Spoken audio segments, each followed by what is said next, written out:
पश्चिम बंगाल के बीरभूम जिले में स्थित शांति निकेतन को यूनेस्को की विश्व धरोहर सूची में शामिल किया गया है। शांति निकेतन को इस सूची में शामिल करने का फैसला सऊदी अरब में चल रही विश्व धरोहर समिति के 45वें सत्र के दौरान लिया गया।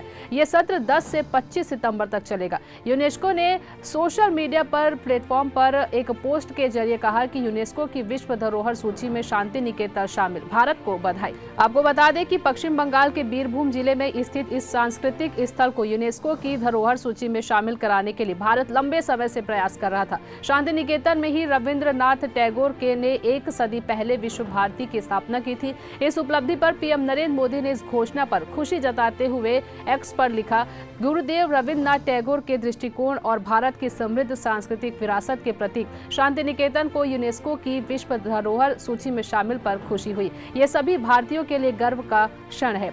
वहीं पश्चिम बंगाल की मुख्यमंत्री ममता बनर्जी ने शांति निकेतन को यूनेस्को की विश्व धरोहर सूची में शामिल किए जाने पर खुशी जताई है।